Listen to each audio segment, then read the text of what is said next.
Welcome to today's Chef's Menu. COVID-19 changed the food service industry forever. How do we make sure it's for the better? Restaurants seemed to be thriving, but COVID-19 exposed the vulnerabilities of the industry. The future of hospitality and its supply chain has changed as we know it. What does the new normal have in store, and how do we make it better? Now joining us is the moderator for this Chef's Menu, Sabrina Medora, food writer and founder of Unplated. Hello, everyone, and welcome to Produce Marketing Association's Food Service Delivered Conference. As always, we thank our sponsors for helping us gather here today.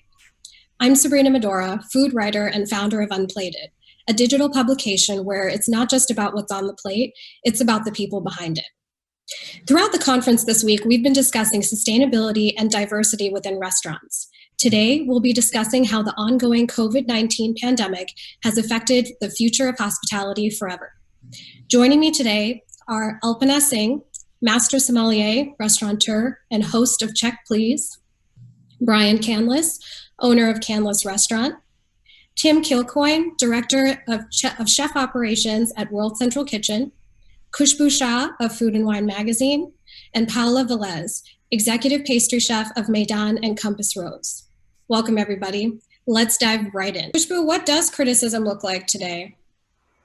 I'm not a critic. I want to just make that very clear. Right. First and foremost, I am an editor through and through. I do criticism, I guess, in cultural criticism in that sense. I will analyze the industry at large. Do I do, direct restaurant criticism? I don't, and I really can't fully speak to that. I do, a best new chefs list and a best new restaurants list. And so there's criticism by omission sometimes.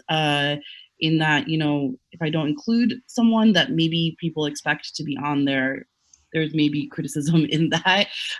But no, I'm not actually a critic. I feel the role of media right now is to champion the industry, but to also question things that have, been longstanding in the industry, and question our own role in allowing those things to happen or propping those situations up. And so I think, media, as the restaurant industry is having kind of its own reckoning, there's sort of this parallel with food media also having a very big reckoning, a la Bon Appetit, and Adam Rappaport, and just tons.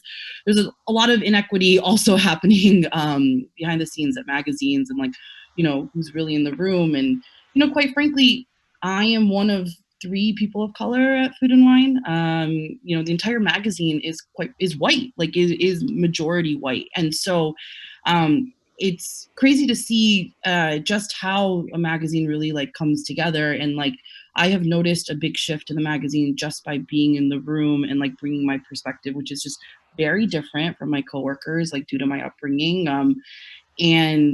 Or I feel also when you're a person of color in media, and I think maybe this also extends to the restaurant industry in many ways, when you're the only person of color in a room that's entirely white, you not only are looking out for your people, people that that are also South Asian in my case, but everybody else that's not represented in that room. So I feel this burden to make sure that everyone is heard, even if they're not sitting in the room themselves. And so I think there's a lot of reckoning going on in that way around the language we use, what kinds of chefs, cuisines, etc. are we propping up? Does the French hegemony need to still be there in the culinary world? I'm not so sure.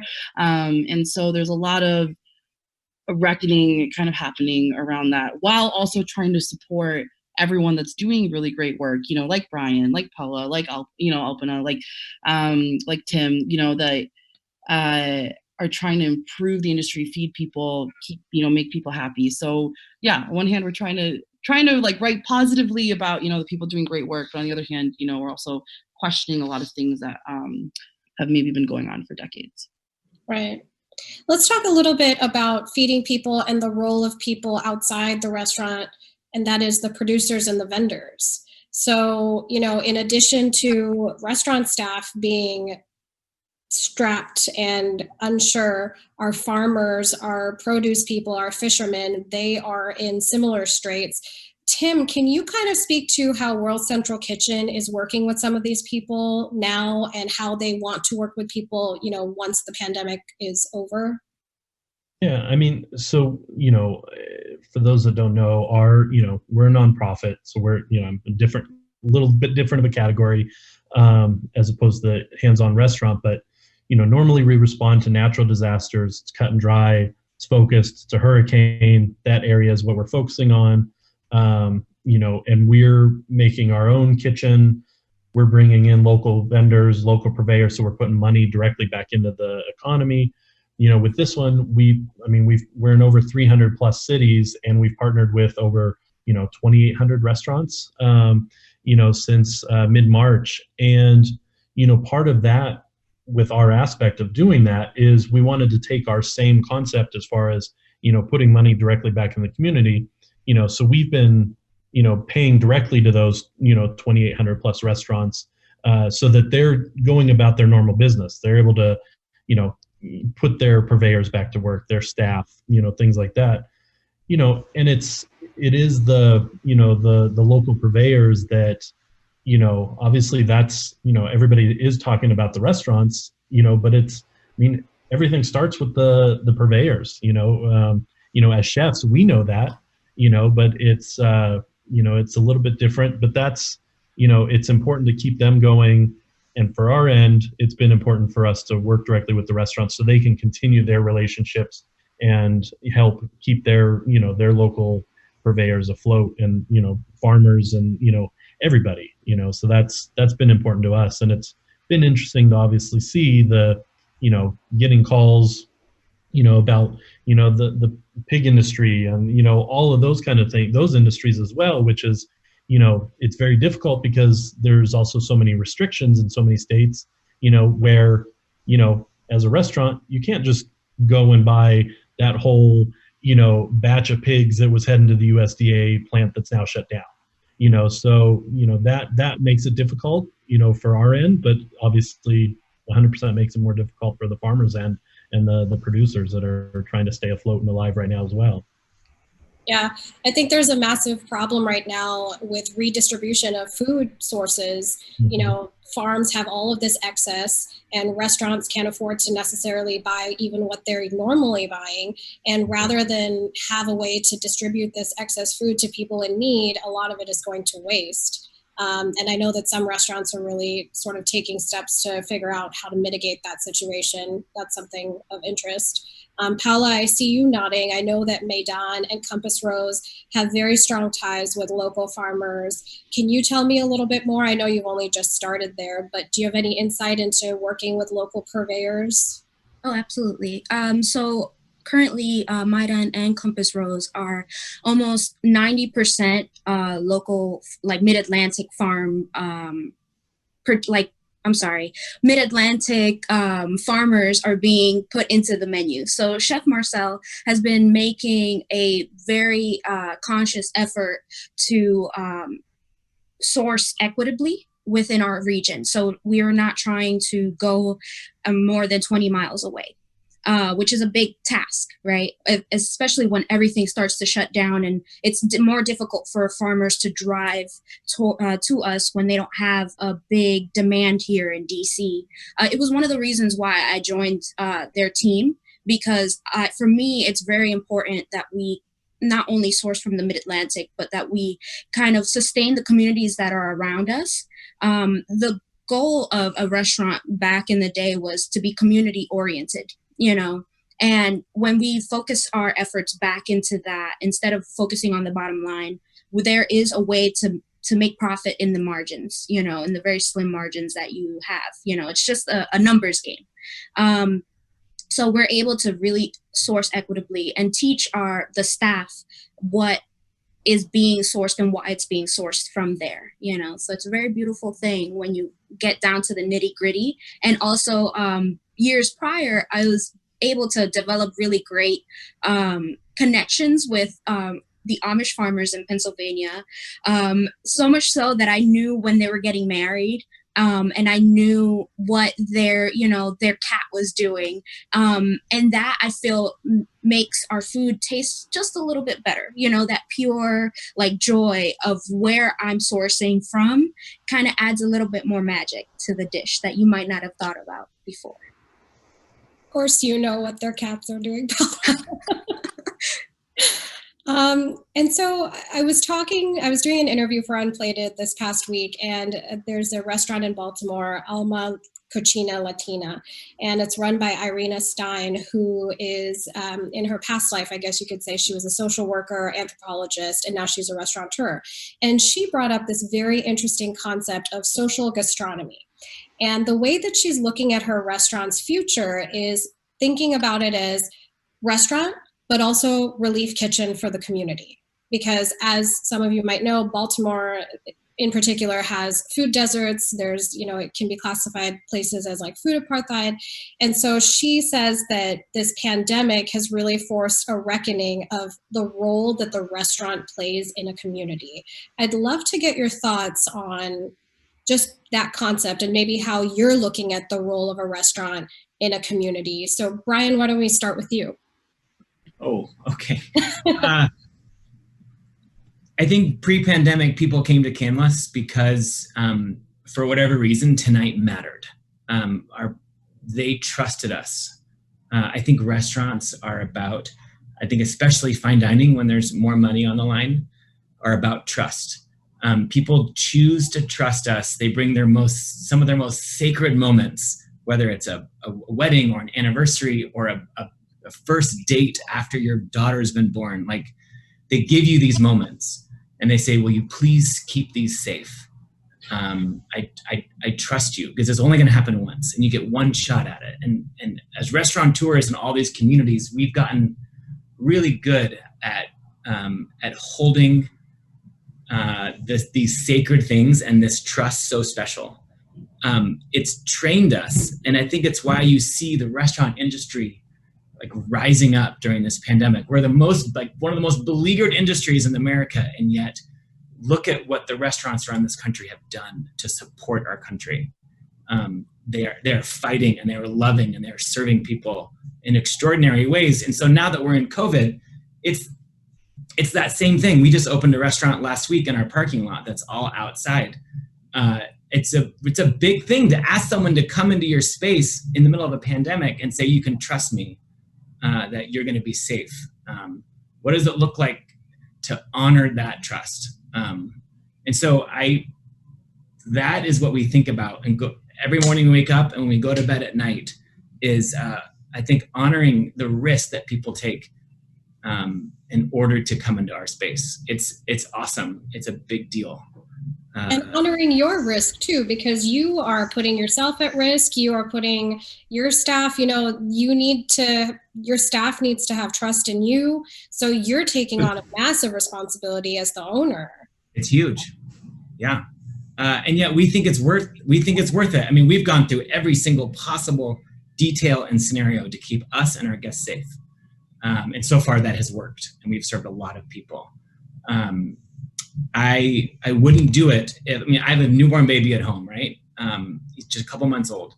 I wouldn't feel comfortable asking my guests to do something that I wouldn't do and bring home to my son. So it's doable, and it's doable, I think, and we can also model it to the rest of this country, which is not potentially caring as much as we are.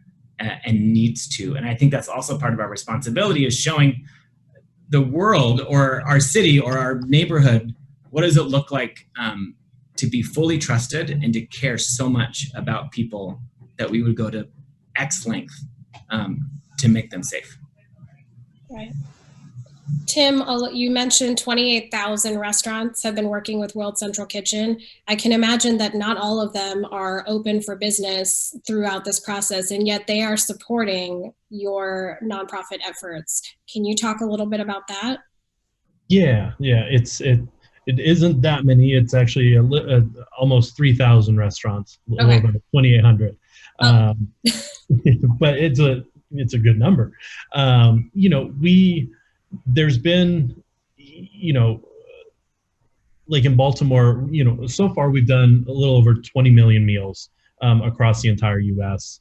We've actually been doing and actually working with in Baltimore, because of the situation there, and You know, we've been also working with Alma Cucina and supporting them financially to be able to do, you know, feed people as well. And now it's, you know, good to see, you know, that, you know, they're learning from this experience and what, you know, they've learned from us and what they naturally have that they, you know, as chefs, we're nurturers. So it's part of our DNA, you know, and so it's good to see restaurateurs moving into this position to be able to help people, you know, more, you know, in the coming months, obviously, and then beyond that, you know, and again, I think a lot of it has been, you know, in talking with so many of our restaurant and chef partners, you know, like from our chef corps that we have that are, you know, some very high-end chefs, Michelin star chefs, and, you know, also, you know, mom and pop places, obviously. You know, everybody's been on the same playing field for the last few months. And generally in a natural disaster, that's what we see is, you know, all the people that are affected are all on the same playing field. And, you know, that's what's happened with this is restaurants are in that exact position. So it's a great time for us to be able to, you know, do these pivots to be able to change the way we think and thoughtfully move forward in other aspects as well with our communities. Of course. Alpana, do you have any thoughts about the role of the restaurant in a community now and as we move forward? You know, I think that, you know, charity can be defined in many different ways, being charitable, being generous. You know, I always like to think about my employees and, you know, like being caretakers of their lives. And, you know, whenever I see sort of, you know, somebody with potential, I think it's important that we tap them and say, hey, you're next. Here's a wine book, or maybe you think about doing this or this, you know, whatever, you know. And so because we are a part of their lives, and, you know, I think that is, you know, presenting opportunities, making sure there's diversity and inclusion and all of that, you know, and I am here today because somebody gave me a chance, and it's something that I try to pay forward. You know, but I really want to also talk about just, you know, with this pandemic, which has just exposed so many things. And probably the most shocking thing for me is how little the restaurant business is considered in terms of like how much we contribute to the economy, you know, and our elected officials and just their lack of response. I mean, we're talking 11 million jobs, well, 14 million, 15 million, you know, some quotes, you know, $799 billion, 4% of the GDP, yet we have had to go on Instagram and fight and ask and beg for relief. And you're seeing the effect of what happens when restaurants close down in the supply chain. I mean, everybody, you know, out there knows that. I mean, just look what happened to potatoes because we're not selling French fries, you know, milk, you know, all of this, you know, florists. I mean, you just think about all the different industries that restaurants touch, yet we can't get our own bailout. You know, we can't get support from the government. You know, we had to go there and like try to explain and plead our case. And we shouldn't have to do that when we're contributing almost $1 trillion to the economy. And that for me is really upsetting because not only do we provide actual dollar, you know, to the bottom line, but you look at like World Central Kitchen, in a pandemic, we're still feeding people. You know, we're still pushing forward. And, you know, I mean, it's just something that I'm hopeful that the Restaurant Coalition, you know, gets some traction, because I would like to see us step up our lobbying efforts and to make our voices known and heard. We should be getting a lot more support than we have been getting. Right. I think that's an excellent point. And it also kind of leads into the point of helping the general public understand that food service is not a unprofessional job, so to speak, right? Like there's a lot of people that work in food service that are extremely qualified, very educated, and have dedicated their lives to this industry because they believe in the power of hospitality. And I think that, you know, what you say, Alpana, about nurturing the staff, and Brian, you with like building staff trust, and Paola and I had a whole separate conversation on nurturing diversity in restaurants. I think that hopefully is going to be given a lot more attention as we move forward.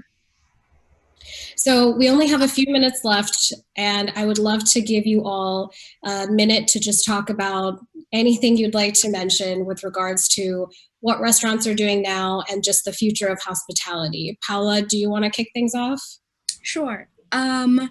So as a founder of Bakers Against Racism, I was able to raise $1.9 million in the span of 2 weeks with $0 down. It costs nothing to be a voice in the industry, to be able to work for good. When we think about what it means to be in hospitality, it means to serve, right?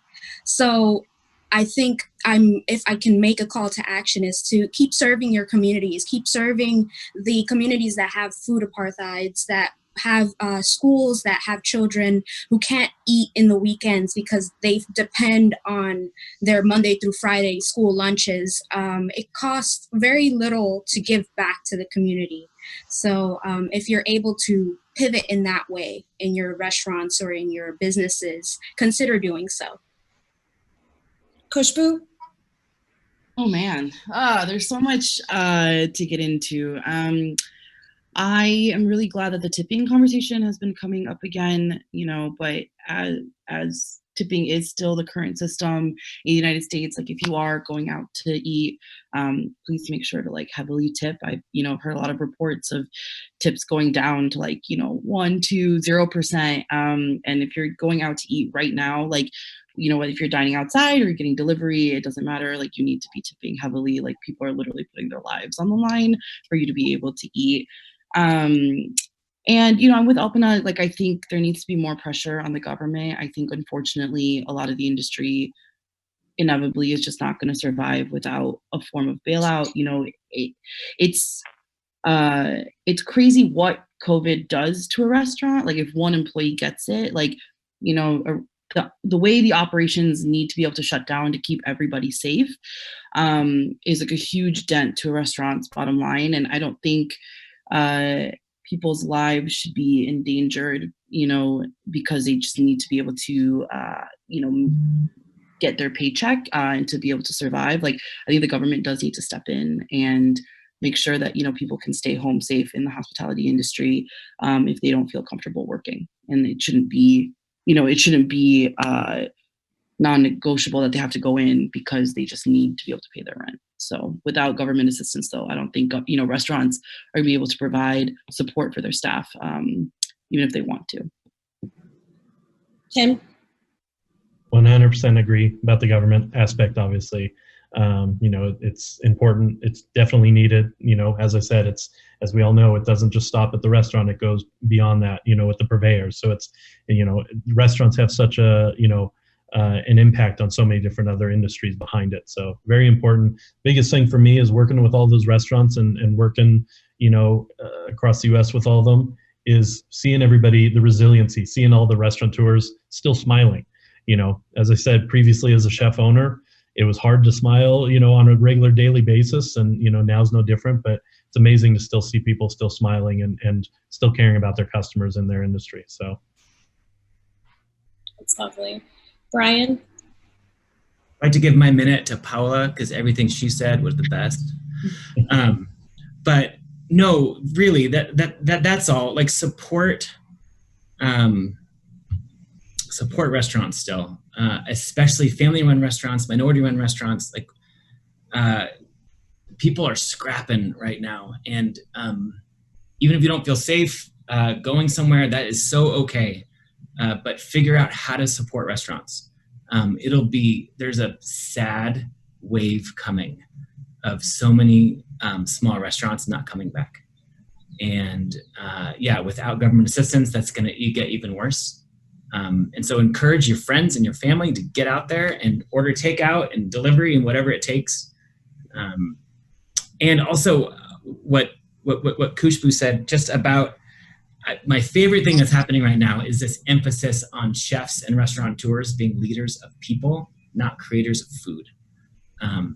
And the more we can highlight and shine a light on the good that is happening and blot out the darkness, that is exciting to me. Alpana? I'm just so, I just want to see this continued push to have the representation of different voices. And what that does is it changes the conversation about food in general. Like you think about something like hummus, right? 20 years ago, like what is hummus? Now probably 50% of American households, actually I know the statistic, it's 25% of all American households have hummus in the refrigerator now. And that had to come from some place. And so, there's all these beautiful foods and cultures and traditions, but who are the gatekeepers? Who are the stories that get told? Because it comes from the bottom up. It doesn't come from the top down. And so I cannot overemphasize the importance of representation, for the future generation, because, if they see it, they can become it. They can get inspired by it. They know that they have the seat at the table. And, and that's really just kind of like this sort of cornucopia of food. And I was so happy to see that cover Food and Wine magazine, because I remember this distinct memory of seeing it, 15 years ago, and it was not people who look like me. And I'm like, wow, these are people who look like me. And so if I was a young chef, I'd be like, yes, I have a shot at that. I can do this. That has so much meaning. And until you've been in a position like that, you don't know how important it is. And, a lot of this was I did a welcome conference talk last year, and it was about this, about, looking for these clues that you have permission to participate in this world. And I just think that right there, seeing it, I can tell you for a fact that it has changed somebody's life. So just more of that. There you have it. This is the future of restaurants. It's not just thinking about what's on the plate, but it's about thinking about every single person behind it, and also every single person that is helped by it, nourished by it, and positively affected by it. I want to thank you all for being here with me today. I can't tell you what an honor it's been to talk with giants like you in the food space, not because of just where you work and what you do, but who you are as people. So thank you.